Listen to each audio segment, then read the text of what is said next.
Merde, j'ai dit quoi? Je refais toute la phrase ou que ça? Mais non, j'ai refait le début. Let's go! Ok.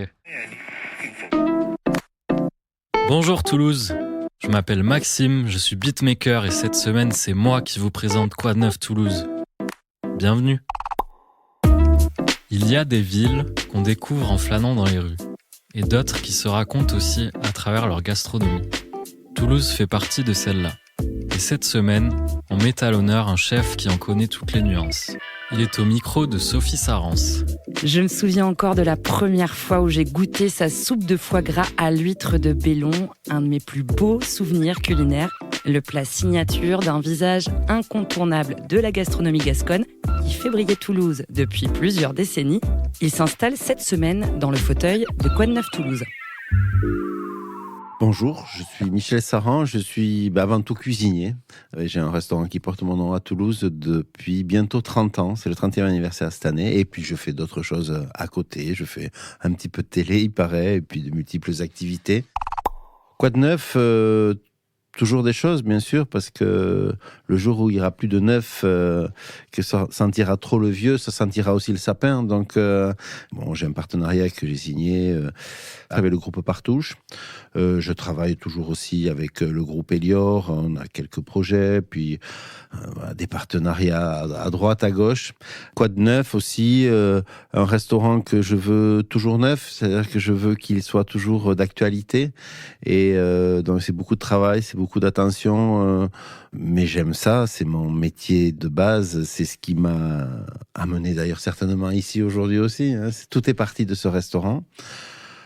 Quoi de neuf? Des envies de vacances aussi. Alors je sais pas, ça c'est pas neuf, ça fait longtemps que ça dure, mais j'ai du mal à caser quand même un emploi du temps, à réserver une partie de l'emploi du temps pour ça. Donc on verra. Si vous deviez raconter, c'est une question un peu difficile, votre histoire en quelques mots, vous diriez quoi ? En 2 mots, je dirais ma mère et de la chance. Ma mère, parce que c'est elle qui a été un petit peu à l'origine de ce métier que j'ai embrassé. C'est parce que j'étais étudiant en médecine à Toulouse et puis voilà, pas très sérieux, pas sérieux du tout même. Et elle a monté une auberge à ce moment-là. J'ai commencé à travailler avec elle et elle avait cette envie de faire plaisir par la cuisine, qu'elle soit simple ou compliquée. Une cuisine, c'est fait pour ça. C'est de la séduction, c'est du partage, c'est envie de montrer qu'on est attentif aux personnes qui vont partager ce plat. Ça, je le tiens, c'est très paysan aussi dans l'esprit, et je suis fils de paysan, j'ai un immense respect pour ce monde paysan qui quand même est un monde en souffrance, et je compatis à leur souffrance, mais c'est ma mère qui a été la première qui m'a mis le pied à l'étrier, on va dire. Et à quel moment vous vous êtes dit, ça y est, c'est mon métier? Parce que vous disiez que vous étiez en études de médecine. Vous n'avez pas un moment précis qui vous vient, où il n'y a pas une révélation, une lumière divine? Si, parce qu'il y a d'abord eu un choix par défaut. J'ai choisi ce métier parce que j'avais pas réussi ailleurs. J'ai passé des concours divers et variés, sage-femme, école d'infirmière, à tout, j'ai été recalé de partout.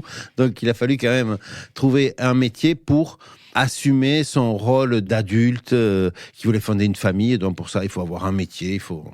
Et bon, là c'est mal barré. Et en choisissant ce métier de cuisinier, je savais qu'au propre et au figuré, j'allais pouvoir nourrir une famille.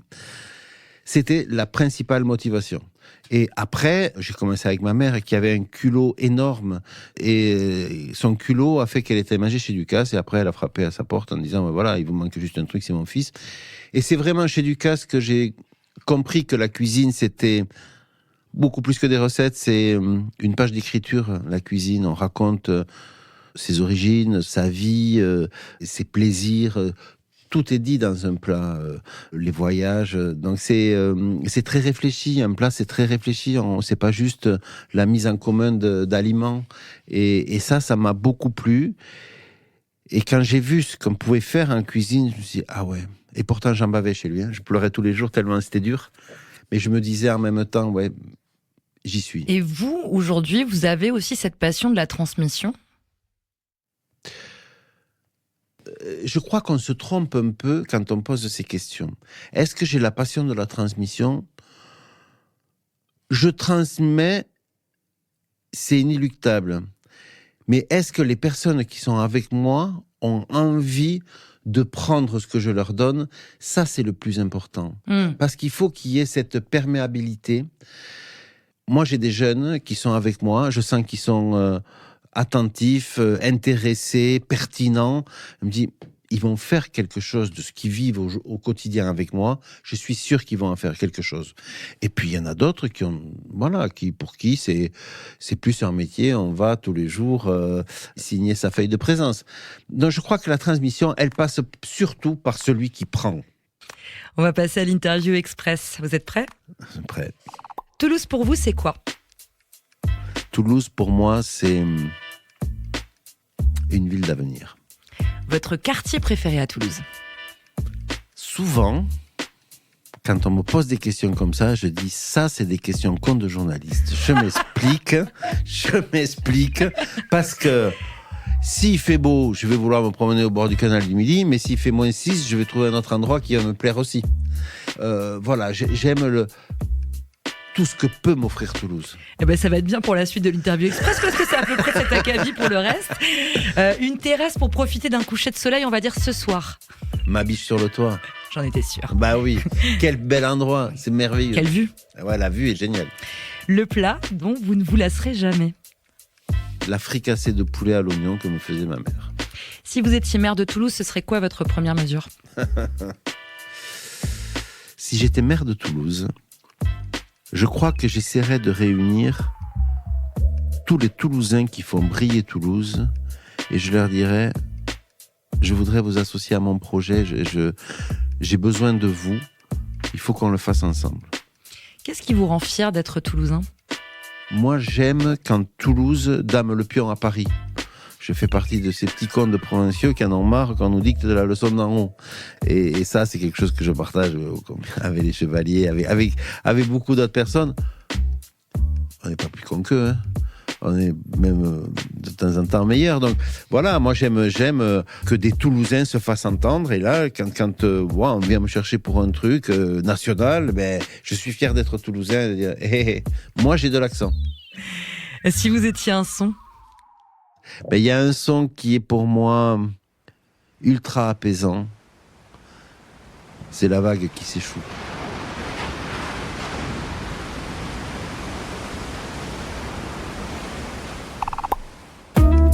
Dans l'Open Mic cette semaine, Sarah et Camélia.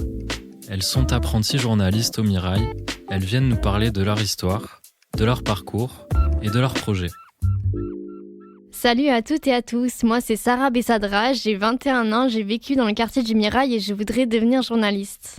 Moi c'est Camélia Meki, j'ai 21 ans, je vis au Mirail depuis ma naissance et aujourd'hui j'ai la double casquette de journaliste et habitante du quartier. Camélia et moi on fait partie de l'agence de presse Mon Quartier Ma Life à Bellefontaine. On écrit des articles qui parlent de la vraie vie, celle des habitants, des initiatives locales et des projets qui bougent.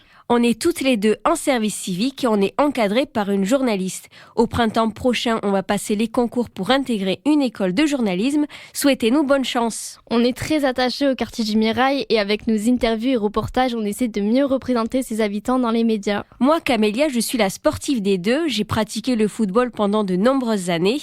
Mon rêve ultime est d'être journaliste sportive. J'ai déjà réalisé un reportage sur le badminton au Mirail, une discipline moins populaire que le foot, mais qui connaît un vrai succès. De mon côté, je suis passionnée par les sujets culture et société. Je travaille notamment sur l'accès à la littérature pour les jeunes du quartier et sur une association d'aide alimentaire. Aujourd'hui, on est très contente de vous annoncer que l'on prendra de temps en temps le micro de Quoi de Neuf Toulouse pour vous parler du Mirail, de Bellefontaine, mais aussi de la Reinerie. Petite précision, nos articles ne sont pas publiés sur Internet, on les envoie aux médias toulousains qui décident de les publier ou pas.